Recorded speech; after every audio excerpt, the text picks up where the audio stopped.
नमस्कार। इस वीडियो में आपका स्वागत है। आज हम कक्षा 11वीं की रसायन शास्त्र और रसायन शास्त्र के अंतर्गत इकाई 1 और इकाई 1 के अंतर्गत रसायन विज्ञान की कुछ मूलभूत अवधारणाओं के साथ नए बिंदु को प्रारंभ कर रहे हैं। आज के हमारे बिंदु इस प्रकार से हैं: तत्व, परमाणु एवं अणु तथा दूसरा बिंदु अणु और परमाणु में अंतर। तो आइए कक्षा 11वीं के रसायन शास्त्र के अंतर्गत इन बिंदुओं को बिल्कुल बेसिक स्तर से हम जाने। तो पहला बिंदु हमारा इस प्रकार से है तत्व। आइए जानते हैं तत्व क्या होते हैं।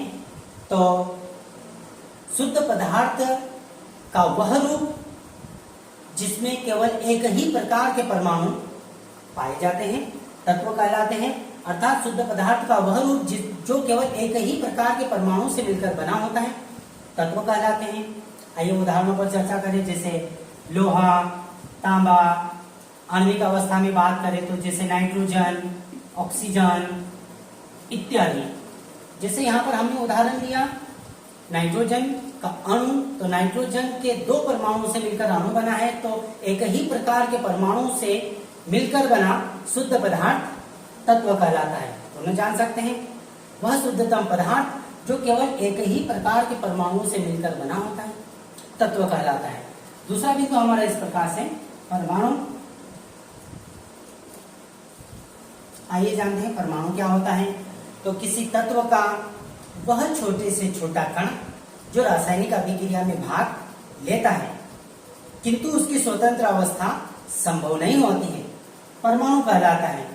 अर्थात परमाणु की स्वतंत्र अवस्था संभव नहीं होती है केवल अक्रिय गैसों को छोड़कर। अक्रिय गैसें जैसे helium, नियान, argon, xenon, radon, krypton इत्यादि की परमाणु अवस्था स्वतंत्र अवस्था में संभव है। अर्थात अक्रिय गैसें परमाणु अवस्था में स्वतंत्र अवस्था में रह सकते हैं किंतु अक्रिय गैसों को छोड़कर अन्य तत्व परमाणु अवस्था में नहीं रह सकते हैं। तो परमाणु पुनः जाने तो परमाणु किसी तत्व का वह छोटे से छोटा कण जिसकी स्वतंत्र अवस्था संभव नहीं होती है किंतु रासायनिक अभिक्रिया में भाग लेता है परमाणु कहलाता है। आइए उदाहरणों पर चर्चा करें, जैसे कार्बन, नाइट्रोजन, ऑक्सीजन, फ्लोरीन इत्यादि परमाणुओं के उदाहरण हैं। आइए परमाणुओं के बारे में और अधिक जाने। परमाणु अविभाज्य कण होता है जिसे और अधिक सरल भागों में नहीं तोड़ा जा सकता है। तो हम यहाँ पर लिख सकते हैं atom equal to can not cut. Can not cut it means जिसे तोड़ा नहीं जा सकता, अविभाज्य। तो यहां पर लिख सकते हैं हम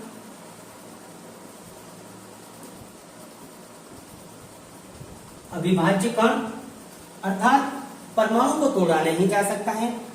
हम पुनः कह सकते हैं किसी तत्व का वह छोटे से छोटा कण जिसे और अधिक सरल भागों में तोड़ा नहीं जा सकता है, जो रासायनिक अभिक्रिया में भाग लेता है किंतु उसकी स्वतंत्र अवस्था संभव नहीं होती है, परमाणु कहलाता है।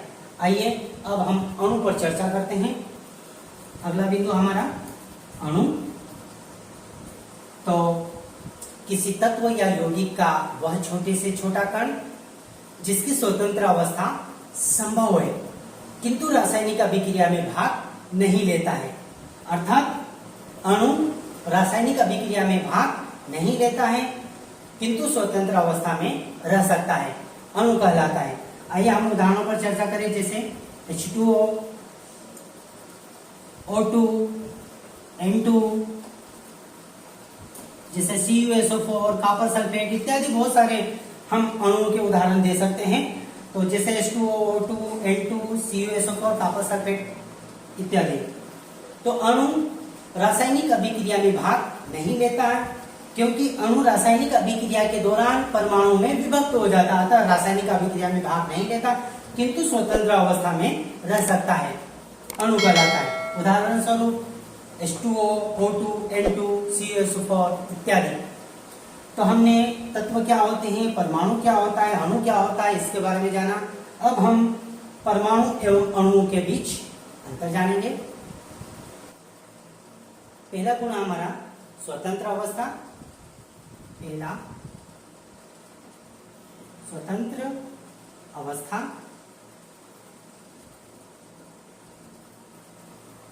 स्वतंत्र अवस्था। अणु स्वतंत्र अवस्था में रह सकता है, अर्थात अणु स्वतंत्र अवस्था में रह सकता है किंतु रासायनिक अभिक्रिया में भाग नहीं लेता है। और परमाणु स्वतंत्र अवस्था में नहीं रह सकता है, केवल अक्रिय गैसों को छोड़कर। इसके पूर्व में हम जान चुके हैं, केवल अक्रिय गैसों के परमाणु स्वतंत्र अवस्था में रह सकते हैं, किंतु अक्रिय गैसों को छोड़कर अन्य तत्वों के परमाणु स्वतंत्र अवस्था में नहीं रह सकते। तो हम यहाँ पर लिख सकते हैं अणु की स्वतंत्र अवस्था संभव है, अणु की स्वतंत्र अवस्था संभव है, अर्थात अणु स्वतंत्र अवस्था में रह सकता है किंतु परमाणु स्वतंत्र अवस्था में नहीं रह सकता है, केवल अक्रिय गैसों को छोड़कर। तो हम लिख सकते हैं यह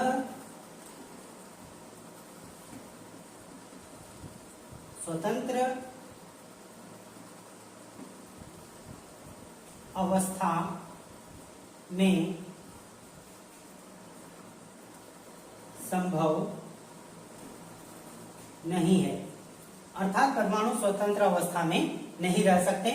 यहां पर हम लिख सकते हैं केवल अक्रिय गैसों को छोड़कर, केवल अक्रिय गैसों को छोड़कर, केवल अक्रिय गैसों को छोड़कर अन्य तत्वों की स्वतंत्र अवस्था संभव नहीं है, अर्थात स्वतंत्र अवस्था में परमाणु नहीं रह सकता है। पहला बिंदु जाना। दूसरा, रासायनिक अभिक्रिया।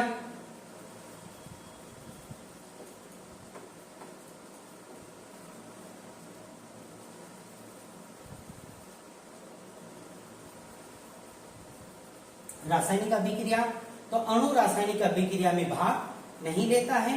तो हम यहां पर लिख सकते हैं, संक्षिप्त में लिख सकते हैं कि यह रासायनिक अभिक्रिया में भाग नहीं लेता है।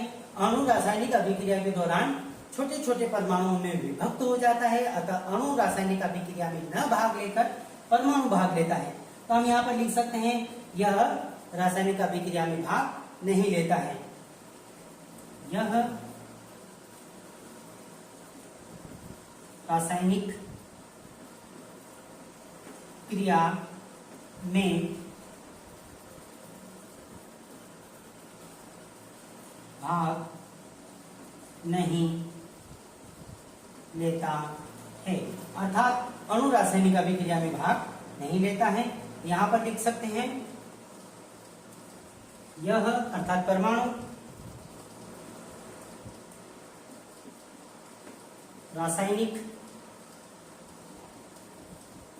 क्रिया या अभिक्रिया में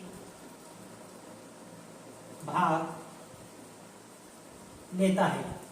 तो परमाणु रासायनिक अभिक्रिया में भाग लेता है। यदि हम विभाजन की बात करें तो अणु विभाजित हो जाता है अभिक्रिया के दौरान। तीसरा बिंदु, विभाजन। विभाजन, तो अणु रासायनिक अभिक्रिया के दौरान विभक्त हो जाता है, टूट जाता है, अर्थात परमाणुओं में विभक्त हो जाता है। तो यहां पर लिख सकते हैं यह रासायनिक क्रिया के दौरान विभक्त हो जाता है, अर्थात अणु विभक्त होकर परमाणु में परिवर्तित हो जाता है और परमाणु रासायनिक अभिक्रिया में भाग लेता है। तो विभक्त हो जाता है, तो अणु का विभाजन हो जाता है, परमाणु का विभाजन नहीं होता है। तो यहां पर हम लिख सकते हैं परमाणु का विभाजन नहीं होता है। अर्थात परमाणु अविभाज्य है, अनकटेबल है, परमाणु को तोड़ा नहीं जा सकता है। तो हमने अणु और परमाणु के बीच अंतर को जाना। इसके पश्चात और अन्य महत्वपूर्ण बिंदुओं को जानेंगे। यदि आप चैनल पर नए हो तो चैनल को लाइक कीजिए, सब्सक्राइब कीजिए एंड शेयर कीजिए। धन्यवाद।